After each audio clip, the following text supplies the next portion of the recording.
suis Julien Protière, je suis auteur de jeux, de société, et donc avec le dernier en date qui est sorti le mois dernier qui s'appelle Précognition. Je suis plutôt auteur de jeux coopératifs dans la plupart du temps, même si dans Précognition il y a différents modes de jeu et notamment un jeu coopératif. En tout cas, ce qui m'intéresse dans le jeu de société, c'est la relation entre les joueurs. Et plutôt une relation où on va chercher l'intelligence de l'autre, donc plutôt la bienveillance aussi à des moments. Voilà. Donc les jeux au plat, j'ai eu deux projets avec eux, donc Cosmopolite, qui est sorti en 2020, La Marche du Crabe aussi en 2020. Là, on a une extension de Cosmopolite qui arrive. Donc là, c'est effectivement très chouette de travailler avec les jeux au plat et puis avec Florent en particulier, Florent Toscano qui est mon co-auteur ici, puis l'éditeur principal, le chef de la maison au plat. Parce que c'est une maison d'édition qui fait des jeux éco-conçus, qui a envie de travailler ces jeux de manière qualitative, tant sur la jouabilité du jeu que sur le background et qu'est-ce qu'il y a derrière, comment le jeu est produit, qu'est-ce qu'on raconte comme histoire à l'intérieur. C'est des choses qui me tiennent à cœur, donc c'était très chouette Et je continue, j'ai plusieurs projets avec eux pour les années qui arrivent, donc je suis très content. Et puis là, avec les Ludonautes, sur Précognition, c'est très chouette aussi parce que Cédric, il a des qualités humaines que j'apprécie grandement. Et en plus, au niveau de la maison d'édition, c'est en train de bouger. Avant, ils produisaient en Chine, là, c'est en train d'être produit en Europe. Ils ont une sensibilité qui est grandissante sur le sujet. Pareil, il y a des produits c'est des jeux de grande qualité. Au niveau du matos, souvent, c'est très bien fait. Donc, voilà. Et puis, une relation vraiment proche, où on peut vraiment discuter de tout ensemble. Et donc, vraiment un partenariat auteur-éditeur fort pour l'un comme pour l'autre, en fait. C'est un jeu que je développe depuis très longtemps. Enfin, on le sort, donc on est hyper content avec Cédric. Et puis Cédric a énormément travaillé au développement du jeu aussi, et pas que sur l'aspect éditorial, mais aussi sur l'aspect développement de méca et tout. Donc on a vraiment travaillé ensemble. C'est un jeu un petit peu exigeant sur la prise en main, parce qu'il y a une espèce de nouveau système de jeu, un draft où on va devoir penser à prendre une carte pour soi et à en donner une. Et donc on en reçoit une de notre voisin. Et du coup, il va falloir énormément anticiper les coups, puisqu'il y a aussi des cartes qu'on se fait passer, qui vont nous revenir. Voilà, je ne rentre pas dans le détail, mais en gros, c'est un draft un petit peu exigeant au niveau de la prise en main. Ça nécessite 2-3 tours pour bien comprendre les enjeux. Et après, c'est un draft qui permet... il y a un peu de guessing, il y a un peu de prise de risque, il y a du calcul, il y a du feeling. Donc c'est des trucs qui me plaisent bien, moi, c'est côté assez feeling guessing, il y a pas mal de relations avec l'autre. Donc j'espère que lui va me donner cette carte-là pour que ça marche bien, mais si je me dis ça, peut-être l'autre va penser autre chose, etc. Et puis ça marche très bien tant en mode compétitif, comme je viens de l'indiquer, mais aussi en mode coopératif, où là on essaie de se comprendre pour faire le mieux possible ensemble. Donc voilà, c'est un jeu qui dure à peu près 1 heure la partie, à partir de 12 ans, c'est du 2-4 joueurs. On est entre initiés et experts, je dirais, peut-être, parce qu'on n'est pas non plus sur du gros jeu avec une tonne de règles. Hein. En 10 minutes, un quart d'heure, je t'ai expliqué les règles, hein, donc c'est pas non plus très compliqué. Pour l'instant, c'est mon jeu le plus difficile que j'ai eu jusqu'alors. Avant, on pourrait pu dire que c'était Roméo et Juliette, on est passé un cran au-dessus. J'explore des nouveaux trucs. En plus, c'est un de mes premiers jeux où ce qui est le plus mis en avant, c'est l'aspect compétitif, même s'il y a un mode coopératif, et donc c'est moins dans mes habitudes aussi. Donc voilà, je me fais un peu... je tente des trucs. C'est aussi ça le plaisir de créer, c'est d'essayer des trucs un peu nouveaux, quoi. Je suis très content de travailler avec les Ludonautes, et quand j'ai signé avec eux, je savais que la DA elle serait excellente. Après, la DA, c'est quand même plus du ressort de l'éditeur. On a pas mal par contre travaillé la fluidité, parce que le jeu est, comme je disais, un peu exigeant au niveau de la méca. Il fallait que les éléments marchent bien, que ce soit très fonctionnel. Ça, là-dessus, on a vraiment travaillé de pair. La DA, voilà, dans le parcours, au début du projet, je n'avais pas vraiment projeté une DA de grande qualité, mais il se trouve que ça tombe très bien, quoi. Ce que je me rends compte, c'est que c'est assez clivant comme jeu, c'est-à-dire que j'ai des gens qui ont adoré et d'autres qui ont plutôt pas trop aimé. En y réfléchissant, je trouve que c'est plutôt une bonne nouvelle, en fait. Ça veut dire qu'il y a des choix forts qui sont faits, et je crois qu'on ne peut pas plaire à tout le monde. Et finalement, autant qu'ils s'adressent vraiment fort à des personnes, quoi, quitte à en laisser certains qui passent à côté. Je pense que c'est un des critères d'un jeu un peu original, un jeu où on prend un peu de risque dans la création de ce jeu. Et je pense qu'il y a beaucoup et tellement de jeux qui sortent que c'est bien d'avoir des choses qui se différencient. Donc voilà, finalement, alors c'est jamais agréable d'avoir une mauvaise critique, hein, mais j'essaie d'en prendre mon parti en me disant que voilà, c'est un peu clivant, quoi. La marche du crabe, j'ai énormément bossé dessus aussi, hein. Ça a duré longtemps le process, hein, donc, parce qu'il fallait être proche de la BD, on voulait un mode aventure, donc avec des scénarios, enfin des petits changements à chaque fois qui viennent twister le jeu, donc il faut énormément le faire jouer. Là, peut-être, ce qui était long, c'est que j'étais moins dans mes baskets, entre guillemets. C'est moins mon ADN d'auteur, en fait, Précognition, que la marche du crabe. La marche du crabe, je trouve que ça correspond exactement à ce que j'ai envie de faire, ce que j'ai déjà fait, ce que j'ai envie de poursuivre.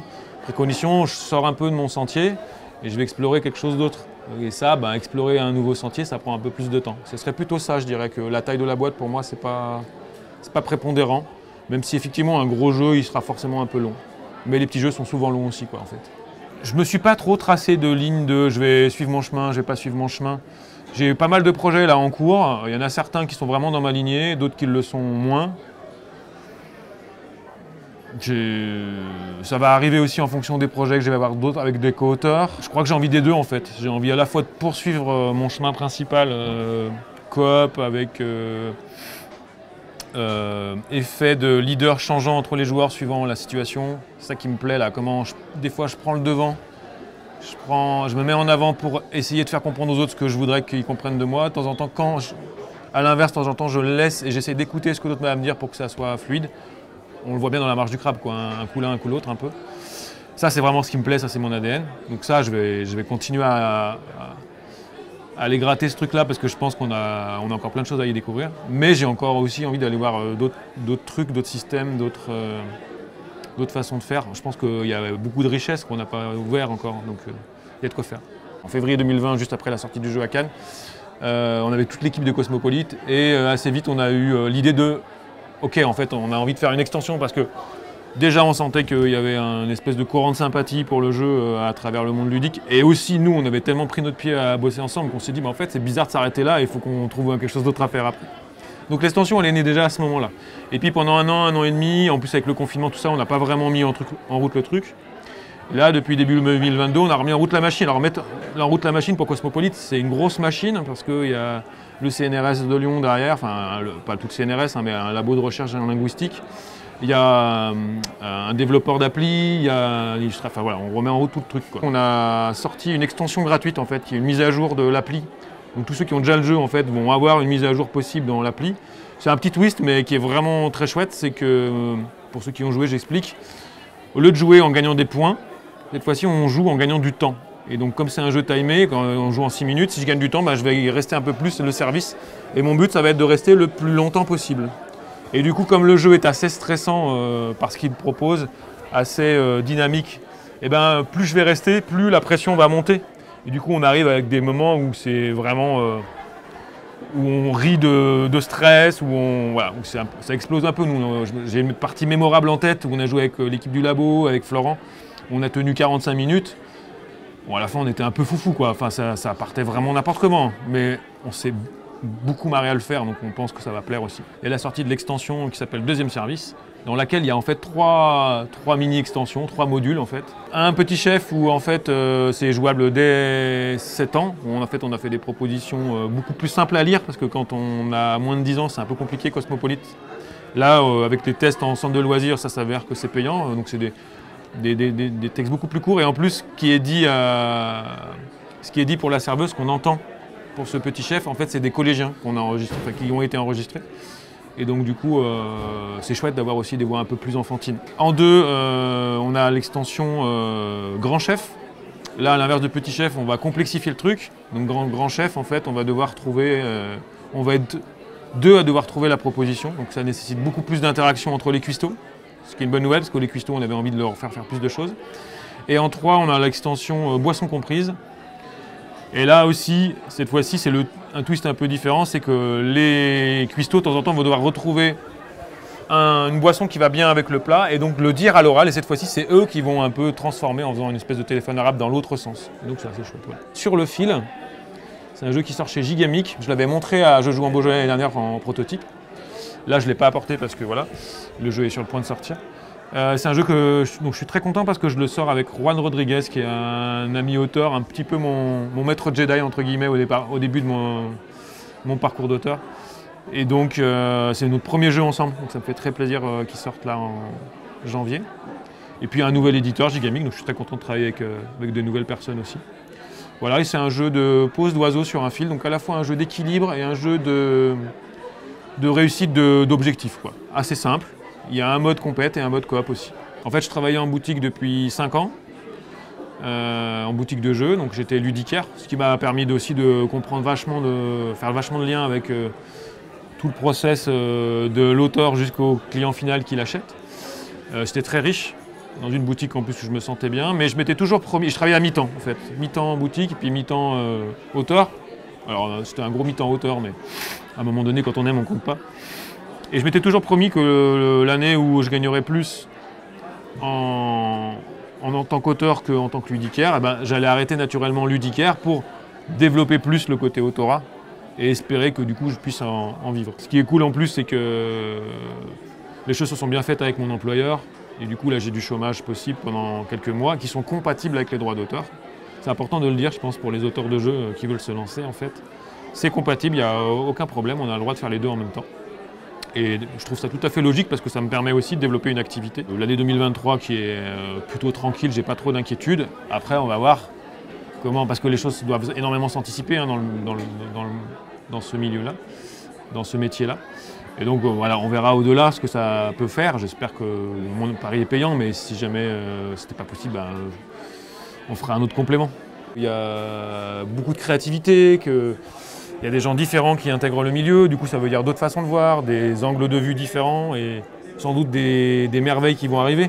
En fait, moi je suis content que le milieu soit investi, riche, tout ça. D'un autre côté, pour avoir travaillé en boutique, ça se télescope un peu. Il y a eu vraiment un gros effet d'emballement autour du jeu là, avec le confinement, ça a été un peu un miroir grossissant de ça. Mais il y a un petit contre-effet là depuis début d'année 2022, je trouve, en tout cas ce que j'ai ressenti moi en boutique sur le premier semestre. Et donc oui, il y a peut-être quelques petits risques, mais s'il y a autant de monde, ça nous pousse aussi à ceux qui sont un petit peu plus installés, entre guillemets, de monter le niveau aussi, de se dire bon ben là il faut que je fasse encore mieux parce qu'il y a concurrence.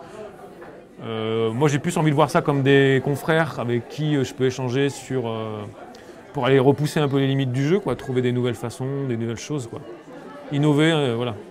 Donc ça, je pense, c'est bien d'être plusieurs, en fait. Le lien festival, c'est super important, c'est le contact public, c'est en plus du temps de rencontre avec les collègues, où on peut bosser des prototypes, enfin, il y a vraiment plein d'intérêts. Et puis, souvent maintenant, de plus en plus, les équipes bénévoles qui organisent les festivals considèrent vraiment l'auteur comme un métier à part entière.